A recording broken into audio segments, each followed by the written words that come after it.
বৈষম্যবিরোধী ছাত্র আন্দোলনের 7 জানুয়ারি একটা কমিটি ঘোষণা করা হয়েছে।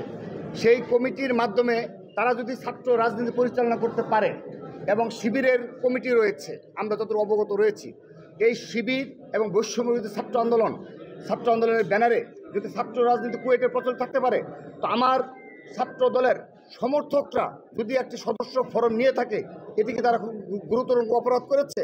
তাহলে কেন তাদের উপর এভাবে আমরা যে ভিডিও ফুটেজগুলো পাচ্ছি এখন, এবং সেই ফুটেজে দেখা যাচ্ছে যে বৈষম্যবিরোধী ছাত্র আন্দোলনের যে আহ্বায়ক, আমরা তাকে শিবিরের নেতা হিসেবেই জানি, এবং ক্যাম্পাসেও গতকাল যারা হামলা করেছে তাদের সবাইকে শিবিরের নেতা হিসেবে জানে। তারা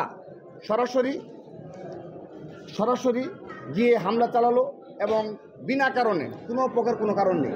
তো তারা যদি এই ক্যাম্পাসগুলোতে ছাত্র রাজনীতি চালু রাখতে পারে, সেখানে ছাত্র দল ছাত্র রাজনীতি কেন করতে পারবে না? এটি হলো আমাদের প্রশ্ন। জি, আপনি একটা কথা বলছিলেন যে আবু ইয়াহিয়া ভাই ভাইস প্রেসিডেন্ট উনি ঘুরে আসছে, আপনাদের কতজন আহত হয়েছে এরকম কোনো তালিকা আছে না? এখনো তিনি খুলনায় রয়েছেন।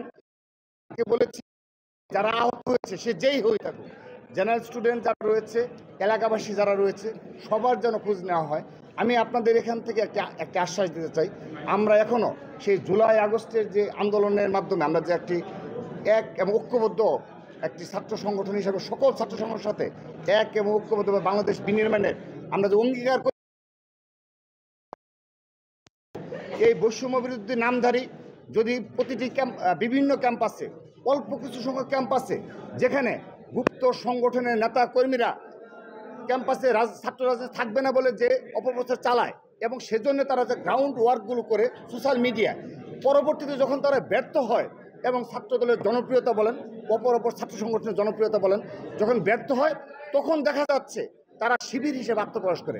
উদাহরণস্বরূপ বলতে পারি, তিতুমির কলেজে আপনারা লক্ষ্য করবেন 7 আগস্ট থেকে তিতুমির কলেজের যে শিবিরের সাধারণ সম্পাদক, সে প্রতিদিন ওই তিতুমির কলেজ ছাত্রদলের তিতুমির কলেজের সাধারণ শিক্ষার্থীদের যে সোশ্যাল মিডিয়া গ্রুপগুলো রয়েছে, সেখানে তিনি ব্যাপক প্রচারণা চালাতেন যে এই ক্যাম্পাসে ছাত্র রাজনীতি থাকা যাবে না, এবং সেজন্য তিনি অনেকগুলো কর্মসূচি পালন করেছেন। পরবর্তীতে এই কিছুদিন আগে যখন শিবিরের কমিটি ঘোষণা হলো, তাকে সাধারণ সম্পাদক করে শিবির কমিটি ঘোষণা করলো। অর্থাৎ শুধু তাই নয়, এই ঢাকা বিশ্ববিদ্যালয়ে এই রাজু ভাস্কর্যে আগস্টের পরে বেশ কয়েকটি কর্মসূচি পালন করার চেষ্টা করা হয়েছে, যদিও জেনারেল স্টুডেন্টরা এতে কোনো সাড়া দেয়নি যে ক্যাম্পাসে কোনো ছাত্র রাজনীতি থাকবে না।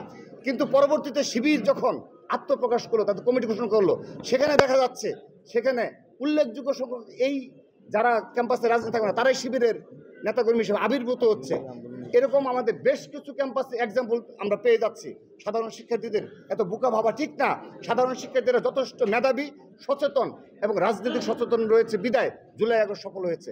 তাহলে এভাবে যারা গুপ্ত এবং গোপনীয়ভাবে এভাবে অপর ছাত্র সংগঠনকে যেন ক্যাম্পাসে রাজনীতি করতে না পারে, সেই প্রচেষ্টার অংশ হিসাবে আমরা শিবিরকেই দায়ী করছি। বারবার একটি কথা বলে আসতে বাধ্য হচ্ছি এবং বারবার বলেই যাব, আমরা প্রকাশ্য ছাত্র সংগঠন হওয়ার কারণে আমাদের টেকনাফ থেকে তেঁতুলিয়া আমাদের সংগঠনের ওয়ার্ড পর্যায়ে পর্যন্ত কমিটি রয়েছে।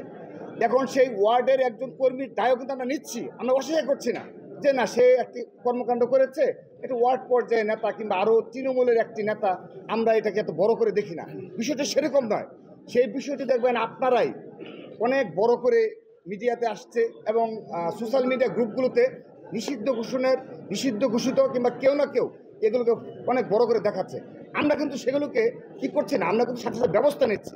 আপনি যে প্রশ্নটি করলেন, দেখেন আমাদের লক্ষ লক্ষ নেতাকর্মী, আমরা সদস্য ফরম কতগুলো এই বিতরণ করেছি, এই আগামী 1 মাস পর আনুষ্ঠানিকভাবে আপনাদের জানাবো, ডাটাবেস তৈরি করে যে ছাত্র দলের এই লক্ষ নেতাকর্মী।